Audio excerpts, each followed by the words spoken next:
확인된 정보를 신속히 전합니다. 코로나19 11시 통합 뉴스를 시작하겠습니다. 오늘 0시 기준 국내 신규 확진자는 35명 늘어서 누적 확진자 수는 11,503명으로 집계됐습니다. 인천과 경기에서만 30명이 확인되는 등 산발적 집단 감염이 계속되고 있는데요. 잠시 뒤에는 중앙재난안전대책본부의 브리핑이 있을 예정입니다. 먼저 박광식 의학 전문 기자와 함께 이야기 나누겠습니다. 자, 현황부터 살펴보죠. 오늘 35명인데 산발적 집단 감염이 계속되고 있네요. 네, 그렇습니다. 또 어제보다는 또 늘었죠, 숫자가. 그렇죠. 그래서 신규 확진자 숫자는 35명입니다. 그래서 국내 누적 확진자 숫자는 11,503명으로 집계되고 있습니다. 사망자도 어제 한 분이 안타깝게 돌아가셔서 지금 271명으로 집계되고 있고요. 현재 국내에서 치료받고 있는 사람들의 숫자도 지금 다시 늘고 있습니다. 지금 810명인데요. 어제 17명 는 수치입니다. 원래 이 숫자가 안정적으로 계속 700명대를 유지하다가 다시 늘어나는 추세입니다. 그렇군요. 이 숫자가 다시 1,000명을 넘어가게 되면은 결국 의료 역량, 의료에 결국 서비스에 좀 부담을 줄 수 있다 이렇게 볼 수가 있고요.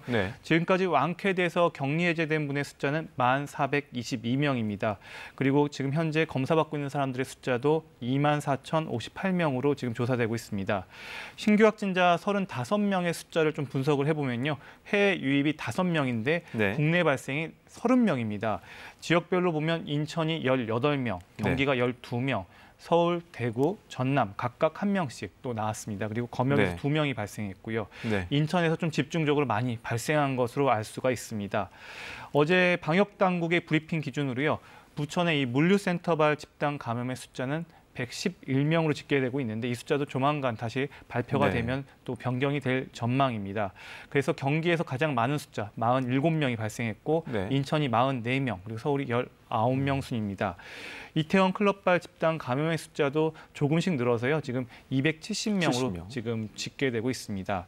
현재 지금 이태원 클럽발 집단 감염의 숫자나 부천 물류센터발 감염의 숫자도 지금 어느 정도 안정적으로 잡혀가고 있는 모양새입니다. 그래서 전체적인 숫자는 줄고 있지만 감염 경로가 불명확한 사례들이 계속 나타나고 있어서 좀 아직 우려가 있다 볼 수가 있겠습니다. 자, 브리핑 현장으로 가보겠습니다. 직접 들어보시죠. 환자는 35명입니다.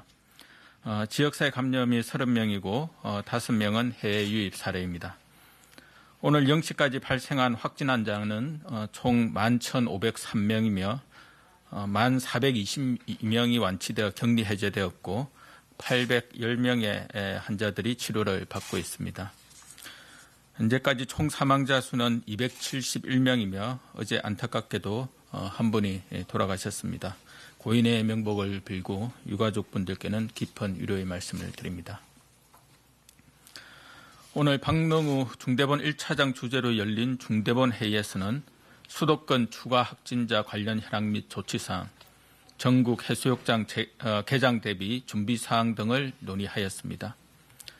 박능우 1차장은 우리에게 생활 속 방역수칙 실천이라는 과제가 제기되고 있다고 언급하며 지금은 우리 모두의 실천이 중요한 때이므로 고용주와 근로자, 교직원과 학생 모두가 자신의 공간에서 방역수칙을 지켜주시길 당부하였습니다. 오늘 수도권 환자 발생 현황에 대해 말씀드리겠습니다. 부천의 물류센터와 관련하여 6월 1일 0시까지 총 112명의 확진 환자가 발생하였습니다. 물류센터에서 직접 감염된 확진 환자는 74명이며 이들로 인한 전파가 38명입니다. 전수 검사가 마무리되었으나 확진 환자의 접촉자에 의한 추가 감염이 확인되고 있습니다. 또한 수도권에서는 주점, 종교 소모임, 학원 등 다양한 장소에서 감염이 연쇄적으로 발생하고 있습니다. 현재 역학조사가 계속 수행 중이나 지역사회 내에서 방역당국이 미처 파악하지 못한 조용한 전파자로 인한 연쇄 감염이 계속 나타나고 있는 것이 아닌지 우려되는 상황입니다. 지난 2주간을 살펴보면 집단 감염 사례가 증가하고 일일 확진 환자가 28.9명, 감염 경로 불명 사례 비율이 7.4%로 그전에 비해 위험도가 더욱 높아지고 있습니다. 하지만 아직은 우리 방역 및 의료 체계가 감당 가능한 수준으로 환자가 발생하고 있어 아직은 전국적으로 생활 속 거리두기 단계를 조정할 수준은 아니라고 판단하고 있습니다. 다만 수도권을 중심으로 신규 확진 환자가 증가하고 있고 감염 경로를 알 수 없는 사례들이 산발적으로 발생하고 있어 수도권의 상황은 엄중한 대처가 필요한 사항입니다. 수도권의 집단 감염 사례들을 통해 두 가지 시사점을 확인할 수 있습니다. 우선 사람들이 많이 이용하는 다중이용시설 중 방역 수칙을 준수하지 않은 물류센터, 학원 등에서는 감염 확산이 빨랐습니다. 종교시설의 경우에도 다수가 참석하는 집회에서는 방역 관리를 철저히 하여 감염 발생을 최소화하였으나 방역수칙 준수가 미흡했던 종교 소모임을 중심으로 감염 확산이 급격히 나타나고 있습니다. 오늘 지역사회 감염 총 30건 중 24건이 종교 소모임에서 발생하였습니다. 이러한 대면 접촉 소모임은 밀폐된 공간에서 사람들이 밀집하게 모여 앉아 대화를 나누거나 식사를 함께하는 등 침방울이 확산되기 쉬운 특성을 보입니다. 앞으로 1, 2주 동안 수도권 지역의 감염 확산을 차단하지 못하면 어렵게 시작한 등교를 포함한 일상생활에 차질이 발생할 수도 있습니다. 수도권 주민들께서는 가급적 외출과 모임을 자제하시고 특히 음식점, 주점 등 다수의 사람들이 밀집하는 다중이용시설의 방문을 최대한 삼가 주시기 바랍니다. 무엇보다 종교시설에서는 당분간 대면 접촉 소모임을 가급적 자제해 주시기를 바랍니다. 불가피하게 모임을 하더라도 함께 식사를 하지 않도록 하고 마스크를 쓰지 않고 큰 소리로 말하는 등 침방울을 통한 전파가 우려되는 행동을 삼가 주시기 바랍니다. 마스크 착용과 거리두기 등 방역 수칙을 철저히 지켜주시기를 다시 한번 당부드립니다. 내일 오후 6시부터는 8개 고위험 시설을 대상으로 운영 자제를 권고하고 운영하는 경우 방역 수칙을 준수해야 합니다. 사업주는 전자출입 명부를 의무적으로 설치하고 이용자는 전자적 방식으로 출입을 인정하거나 수기로 명부를 정확히 작성하여야 합니다. QR코드를 활용한 전자출입명부는 오늘부터 일주일간 서울, 인천, 대전 지역의 19개 다중이용시설에서 시범적으로 시행을 합니다. 6월 10일부터는 행정조치가 부과되는 고위험시설을 대상으로 의무적으로 실시하며 이를 통해 개인정보를 보호하면서도 신속한 방역조치가 가능해질 것으로 기대하고 있습니다. 이와 함께 사업주는 주기적인 소독과 정상 유무 확인, 이용자는 마스크 착용 등의 핵심 수칙을 준수해야 합니다. 방역 수칙 위반 시 사업주나 이용자에게는 300만 원 이하의 벌금을 부과하고 시설 집합 금지 행정 조치를 통해 방역 수칙의 이행력을 높일 예정입니다. 정부는 지역사회 감염 확산을 방지하기 위해 전국적으로 생활 속 거리두기 현장 점검도 계속 실시하고 있습니다. 어제 각 지방자치단체는 음식점과 카페 1,310개소, 결혼식장 77개소 등 40개 분야 총 16,600여 개소에 대한 현장 점검을 실시하여 방역관리가 미흡한 136건을 발견하고 행정 지도를 시행하였습니다.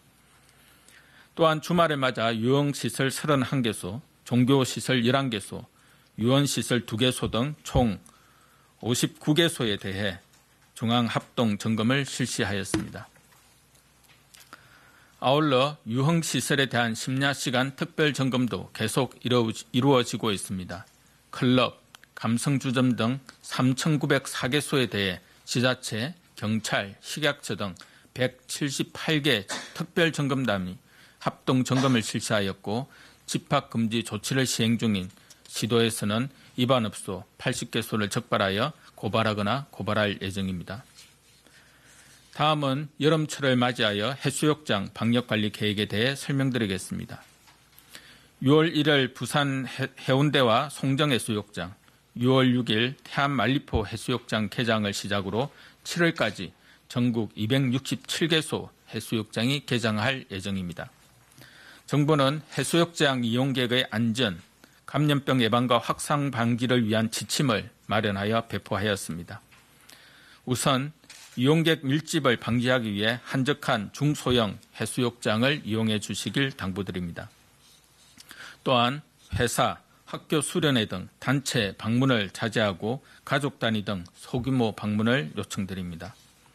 정부에서는 적정한 중소형 해수욕장을 방문하실 수 있도록 19년 방문객 수 등의 정보를 해양수산부와 지방자치단체, 누리집 등을 통해 안내할 계획입니다.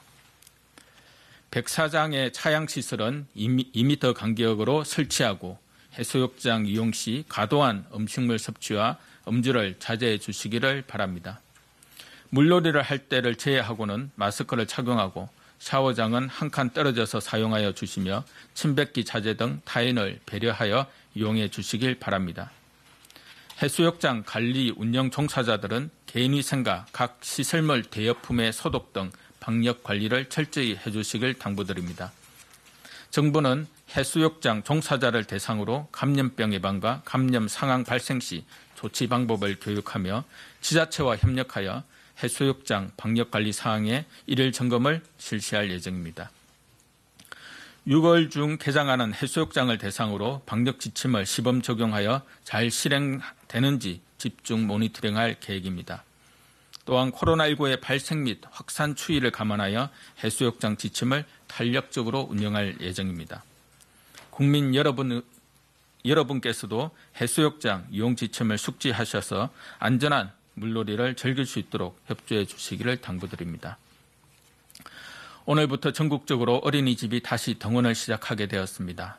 다만 지역별 감염 상황 및 방역 여건을 감안해서 지자체별로 개원 여부를 결정하게 됩니다. 강화된 방역 조치가 시행 중인 수도권과 대구 등 일부 지역에서는 휴원을 유지하기로 하였습니다. 지난주까지 73%가량의 긴급 보육이 이용되고 있었으며 어린이집 개원을 대비하여 방역 지침 준수 사항을 점검하였습니다. 어린이집에서는 감염 예방을 위해 집단 활동을 자제하고 개별놀이 중심으로 프로그램을 운영하며 유정상자 체크, 소독과 환기 등 기본적인 방역 수칙을 준수하도록 동의할 것입니다. 유정상자 발생 시에는 어린이집 내에서 일시적으로 격리 조치한 후 즉시 하원하고 신속히 의료기관에서 진료받을 수 있도록 조치할 예정입니다.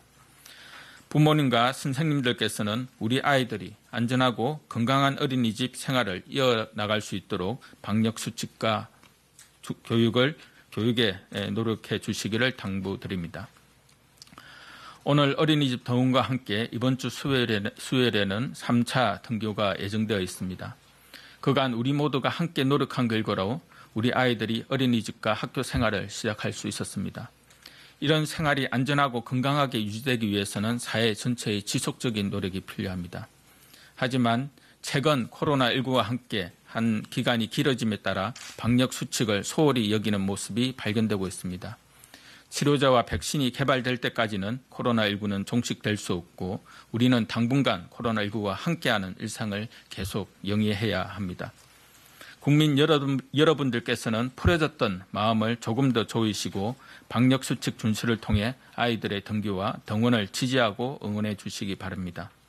밀폐된 공간에서 밀접 접촉을 피해 주시고 마스크 착용과 손 씻기 등 기본적인 방역수칙을 꼭 준수해 주시기를 당부드립니다. 우리의 작은 희생이 아이들의 건강한 양육과 성장이라는 큰 결실로 다가올 수 있음을 기억하시고 각자 방역 주체로서의 본분과 역할에 충실해 주시기를 다시 한번 당부드립니다. 감사합니다. 네, 지금부터 질의응답 시간을 가집니다. 네, 중앙재난안전대책본부의 브리핑 들으셨습니다. 이어지는 질의응답은 KBS 유튜브 라이브를 통해 보실 수 있습니다. 박광식 의학전문기자와 함께 브리핑 내용 정리해 보도록 하겠습니다. 자, 일단 수도권 지역과 관련해서 그 방역 당국의 좀 평가가 나왔네요. 일단 전수검사는 물류센터 발은 마무리가 됐지만 그 2차 감염이나 다른 곳에서 이제 감염이 산발적으로 지속이 되고 있다. 이런 평가가 있었어요. 네, 맞습니다. 네. 이 부천 물류센터발 집단 감염 숫자도 한 명이 더 늘어서 네. 앞서보다 112명입니다. 그래서 물류센터 직원 74명에게서 추가로 네. 전파된 38명이 확인됐다라고 밝혔습니다. 지금 점수 검사가 마무리돼서 이 네. 물류센터발의 확진세는 좀 안정이 되는 것 같지만 결국 2차, 3차로 지인이나 그렇군요. 가족 가족들에게 한테로 전파되는 양상이 계속 있어서 지금 계속 우려가 되는 상황이라고 얘기를 했고요. 네. 지금 현재 다양한 장소에서 지금 발생하고 그러니까요. 있다는 점이 지금 방역 당국을 긴장시키고 있다고 얘기를 했습니다. 네. 최근 2주간 분석한 자료를 보면 신규 확진자 하루 평균 28.9명이고요. 네. 그리고 감염 경로가 미확인된, 그러니까 불명확한 사람들의 비율이 7.4%로 역시 위험도가 계속 증가하고 있는 것으로 평가된다고 밝혔습니다. 다만 지금 생활 속 거리 두기를 조정할 단계는 아니라고 밝혔는데요. 네. 아니 이 정도 숫자면 여전히 우리나라 이 의료의 방역 역량이 감당할 수 있는 수준이라고 지금 평가한다고 밝혔습니다. 네. 그래서 지금 현재 시사점으로는 지금 여러 가지 몇 가지를 얘기했는데요. 네. 결국 방역 수칙을 지키지 않고 있는 이 다중이용 시설 그리고 그런 모임이나 행사를 집었습니다. 물류센터도 마찬가지고요. 네. 학원이나 종교 소모임에서 결국 방역 지침을 지키지 않았을 때 결국은 그렇군요. 확산이 계속되고 있다라고 얘기했고 네. 중요한 또 하나의 통계를 얘기했는데 집단 감염 36건 중 24건이 종교 소모임에서 다 확인된 사례라고 밝혔습니다. 네. 관련해서 오늘 그 인천 교회 모임에서 이제 감염 소식이 있죠. 네, 그렇습니다. 네. 인천 관련해 가지고 이 집단 한 18명이 확진된 소식이 지금 들어와 있는데요. 구체적으로 지금 얘기를 좀 해보면요. 인천 지역별로 먼저 살펴보겠습니다. 네. 미추홀구에서 8명, 그리고 부평구에서 6명, 그리고 연수구에서 1명, 중구 1명, 서구 1명, 남동구 1명 모두 18명입니다. 인천시는 이 5월 28일 열린 미추홀구 한 교회에 네. 이 개척교회 모임에서 집단 감염이 이루어진 것으로 지금 보고 있습니다. 그러니까 해당 모임에 앞서서 이 코로나19 확진 판정을 받은 이 부평구인 한 교회 목사님이 여기 참석한 겁니다. 그렇죠. 그래서 지금 미추홀구 확진자 8명은 대부분은 다른 교회 목사거나 네. 목사의 가족인 것으로 지금 파악돼서 추가 연쇄 감염 우려가 지금 높은 상황입니다. 네. 다만 이 미추홀구 관계자는 이 지역 확진자 대부분은 교회 행사나 모임 당시에 좀 마스크를 착용하지 않았다는 점을 지금 얘기를 했는데 이 부분은 아마 심층 역학조사에서 정확한 확인해봐야 되겠네요. 사실관계가 확인이 될 필요가 있어 보입니다. 네. 그리고 좀 다행인 것은 다만 어제 일요일 오전에 검체를 이분들에게 채취를 하면서 그 어제 예배를 진행하지 않았다는 본교회 점, 예배를 진행하지 않았군요. 다행인 네. 것으로 좀 알려져 있습니다. 네, 알겠습니다.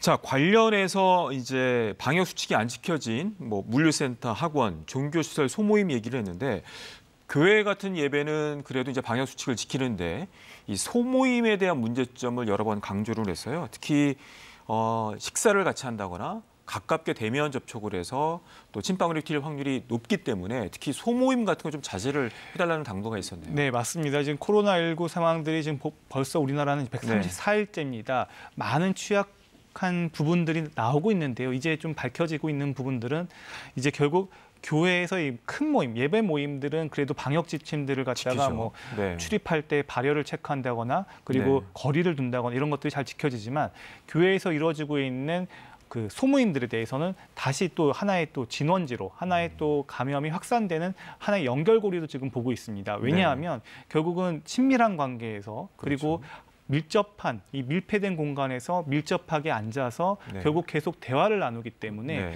더군다나 식사도 같이 할 수 있고요. 이런 부분에 있어서 바이러스가 더 많은 감염을 일으키고 있다. 이렇게 지금 방역 당국은 지금 보고 있습니다. 네, 알겠습니다.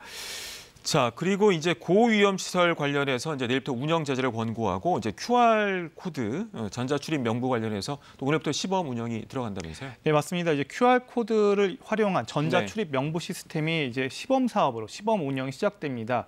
시범 운영을 마치면 오는 10일부터 네. 클럽이나 노래방 갈 때 QR 코드를 이제 의무적으로 찍어야 합니다. 네. 이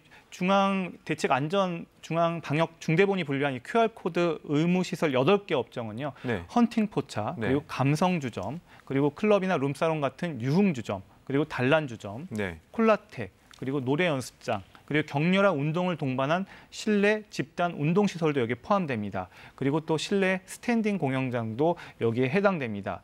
다만 이제 교회나 뭐 성당 등 종교시설, 도서관, 뭐 영화관, 병원 등은 다중이용 시설의 자율에 맡겨졌고요. 네. 하지만 예상컨대 이 QR코드를 활용하는 경우가 앞으로 더 빈번해질 것으로 보입니다. 그렇군요. 이번 QR코드는 코로나19 위기 단계에서만 한시적으로 운영할 방침이고요. 네. 수집한 정보는 이 개인정보 보호 차원에서 4주 후에 폐기할 방침입니다. 이런 부분들이 결국 QR코드가 시범 운영되는 것을 봐서 이제 10일부터는 이제 QR코드를 찍는 것들이 일상화될 가능성이 매우 높습니다. 알겠습니다. 자, 그리고 이제 이번 달부터 해서 순차적으로 267개 해수욕장이 개장을 하게 되는데 관련해서도 좀 지켜줘야 될 원칙들, 수칙들이 또 언급이 됐네요. 네, 맞습니다. 네. 이제 해수욕장을 이용할 때 결국 많은 사람들이 모이기 때문에 또 바이러스가 전파될 가능성이 매우 높은 시설 중에 네. 하나입니다. 그래서 일단은 방역 당국이 오늘 권고하기로는 일단 대형 해수욕장보다는 중소형 해수욕장을 좀 이용해 달라고 네. 부탁을 했고요. 그리고 단체로 가기보다는 가족 단위로 이용할 것들에 대해서 권고를 했습니다. 네. 그리고 햇빛 가림 시설이나 이런 차양막 같은 것도 그 시설을 이용할 때 2m 간격을 두고 네. 이렇게 설치를 할 것을 권고했습니다. 네. 이제 관련해서 이제 중소형 해수욕장 같은 경우는 어느 곳이 있는지 이제 방문객 수 관련해서 이제 누리집에 공개를 한다면서요? 네, 맞습니다. 네. 이제 결국은 뭐 여러 가지 해수욕장에 정보들이 대한 필요한 정보가 거니까요. 필요하기 네. 때문에 지금 해양수산부나 각 시군구미 이게 에서는 이 누리집을 통해서 해수약 정보, 그러니까 전년도 이용자 숫자나요, 숙박시설, 그리고 그것과 관련된 관광 정보를 갖다 포함해서 6월 15일부터 안내를 할 예정입니다. 알겠습니다. 지금까지 쭉 추이를 보면 이제 이태원 클럽발이 있었고요, 물류센터가 있었는데 관련해서 지금 학원과 주점 등 다른 곳에서 이제 산발적인 집단 감염이 이루어지고 있습니다. 관련해서 방역 당국이 이제 조용한 전파자가 감염을 일으키는 것이 아닌지 우려스럽다라는 언급이 있었어요. 네, 지금 네. 현 시점에 대한 정확한 진단이 필요한데요. 중요한 거는 지금 물류센터발하고 이태원 클럽 집단 감염이 좀 사그라드는 추세는 맞습니다. 근데 이게 단지 숫자만 보고 안심할 단계는 아니라는 그렇습니다. 겁니다. 사실 바이러스가 퍼져나가는, 바이러스가 전선을 더 확대하고 있다고 지금 보고 있는 건데요. 결국 물류센터발 감염자의 숫자는 좀 안정적으로 됐지만 결국은 인천, 경기, 네. 서울 2천만 이상 사는 인구가 밀집한 지역에서 학원이나 그리고 뭐 교회 소모임, 그리고 뭐 이제 노래방, 뭐 PC방 여러 진짜 우리가 더 일상적으로 갈 수 있는 단위로 그렇군요. 그 단위의 장소에서 많이 발생하고 있기 때문에 더 조심해야 이러다가 결국은 숫자가 어느 지역에서 또 갑자기 어느 장소에서 또 증가할 수 있겠죠. 갑자기 급증할 수 있다 이렇게 볼 수가 있는 겁니다. 네, 여기까지 듣겠습니다. 수고 많으셨습니다. 자, 들으신 것처럼 산발적 감염이 잇따르면서 지난 2주간 위험도가 전반적으로 높아졌다고 방역 당국은 평가를 했습니다. 이 정부는 내일부터 유흥시설을 포함한 고위험시설 8곳에 운영 자제를 권고하고 이 방역 수칙을 지키지 않으면 강력 제재합니다. 양혜빈 기자입니다. 지난 2주간 하루 평균 확진자 수는 이전 18명대에서 28명대로 늘었습니다. 감염 경로 미확인 비율도 늘었고 방역망 내 관리 비율도 목표 80%에 미달했습니다. 부천 물류센터와 이태원 관련 확진자가 다중이용시설을 통해 계속 나오고 요양원, 선교단체에서도 신규 환자가 생겼습니다. 수도권의 경우 앞으로 1, 2주 안이 연쇄 감염의 고리를 차단하는 데 매우 중요한 고비가 될 것이며 방역 당국은 우선 고위험 시설 8곳에 내일 저녁부터 운영 자제를 권고했습니다. 대상은 음식점으로 분류된 헌팅포차와 감성주점, 또 유흥주점과 단란주점 등 유흥시설, 노래 연습장, 실내 입석 공연장 등입니다. 출입 명부 작성, 마스크 착용 등 수칙을 지키지 않으면 사업주나 이용자는 최대 300만 원 벌금이 부과되고 집합 금지 조치도 시행될 수 있습니다. 이와 함께 QR코드를 이용한 전자 출입 명부 시스템도 도입됩니다. 서울, 인천, 대전의 클럽과 노래방, 교회, 도서관 등 19개 시설에서 시범 운영하고 6월 10일부터는 전국적으로 확대됩니다. 방역 취약 시설에 대한 선제적인 점검도 진행됩니다. 오늘부터 2주 동안 15,000개 건설 현장과 23,000개 제조업 사업장을 대상으로 현장 점검이 진행되며 콜센터, IT 업종, 육가공 등 근로자 밀집 사업장 1,700여 곳은 자체 점검 후 결과를 보고해야 합니다. 방역 당국은 수도권 확산을 막지 못하면 등교 수업을 포함한 일상생활에 차질이 생길 수 있다며 개개인의 방역 수칙 준수를 거듭 요청했습니다. KBS 뉴스 양혜빈입니다. 정부가 오늘부터 특수고용직 종사자와 프리랜서 그리고 무급 휴직자 등을 위한 긴급 고용안정지원금 신청 접수를 받습니다. 온라인으로 신청해 1인당 150만 원씩 받을 수 있는데요. 7월부터는 오프라인으로도 신청할 수 있습니다. 이 자세한 내용 오승목 기자가 설명해 드립니다. 고용노동부가 오늘부터 코로나19 긴급 고용안정지원금 신청을 받습니다. 코로나19 사태로 생계가 어려워진 특수고용직 종사자와 프리랜서, 영세 자영업자와 무급휴직자의 생계 안정을 위해서입니다. 지원금은 1인당 150만 원, 지원 대상자로 선정되면 신청일로부터 2주 이내 100만 원을 받고 7월에 50만 원을 추가로 받습니다. 특수고용직 종사자와 프리랜서, 영세 자영업자는 고용보험 미가입자로 지난 3월과 4월 소득이나 매출이 이전보다 25% 이상 감소한 사실이 입증돼야 합니다. 무급휴직자는 50인 미만 기업의 고용보험 가입자로 지난 3월과 5월 사이 일정 기간 무급휴직을 한 사람이어야 합니다. 다음 달 20일까지 신청을 받는데 오늘부터 12일까지는 신청이 몰릴 것을 피하기 위해 출생연도 끝자리 수에 따라 5부제를 적용합니다. 오늘과 다음 주 월요일은 출생연도 끝자리 수가 1이나 6인 사람이 신청할 수 있습니다. 화요일은 출생연도 끝자리 수가 2와 7, 수요일은 3과 8, 목요일은 4와 9, 금요일은 5와 0입니다. 주말은 이와 상관없이 신청할 수 있습니다. 고용노동부 홈페이지에 접속해 소득 등 관련 정보를 입력한 뒤 증빙 서류를 제출하면 되는데 다음 달부터는 오프라인 신청도 가능합니다. KBS 뉴스 오승모입니다. 방역 조치가 강화된 주말 수도권에서는 교회와 쇼핑몰 등 다중 이용시설을 중심으로 시민들이 긴장한 표정이 역력했습니다. 이 삼성그룹은 사상 처음으로 비대면 온라인 방식으로 공채 시험을 치렀습니다. 문예슬 기자가 취재했습니다. 경기도 파주의 한 대형 할인 매장. 바깥 기온 28도를 오르내리는 더위 속에서도 손님들은 예외 없이 마스크를 썼습니다. 친구들도 불편하시더라도 마스크 꼭 착용 부탁드리고요. 수도권 방역 강화 조치 속에서도 주차장이 가득 찰 만큼 방문객은 몰렸습니다. 시민들은 나들이를 포기하지 않는 대신 개인 방역에 철저히 대비했습니다. 사실 나오면 안 되는데 좀 그나마 좀 야외 활동 바람 쐬고 하니까 굉장히 좋습니다. 지금은 선택이 아니라 필수이기 때문에 마스크를 잘 쓰고 있습니다. 신세계와 롯데, 현대백화점 등 주요 유통업체에서 쿠팡 물류센터발 집단 감염 이후에도 매출액은 눈에 띄게 줄지는 않은 것으로 나타났습니다.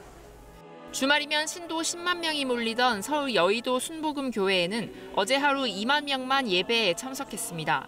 당초 교인들을 상대로 현장 예배 참여를 독려하는 예배 회복의 날 캠페인을 벌일 계획이었지만 무산됐습니다. 생을 거리두기 위해서 조금 강화되는 바람에 최대한 인원을 축소하고 띄엄띄엄 자리를 채운 사람들은 수험생이 아닌 감독관들입니다. 삼성그룹이 대규모 비대면 온라인 공채 시험을 진행하며 나타난 새로운 풍경입니다. 본인의 얼굴이 나온 상태에서 대기하여 주시기 바랍니다. 응시생 수만 명이 시험장에 몰릴 경우 우려되는 감염을 예방하기 위한 방식입니다. 조금씩 일상을 되찾아가던 시민들은 집단 감염 재발로 긴장을 풀지 못하는 하루를 보내야 했습니다. KBS 뉴스 문예슬입니다. 코로나19 통합 뉴스룸은 잠시 12시 뉴스에서 이어집니다. 고맙습니다.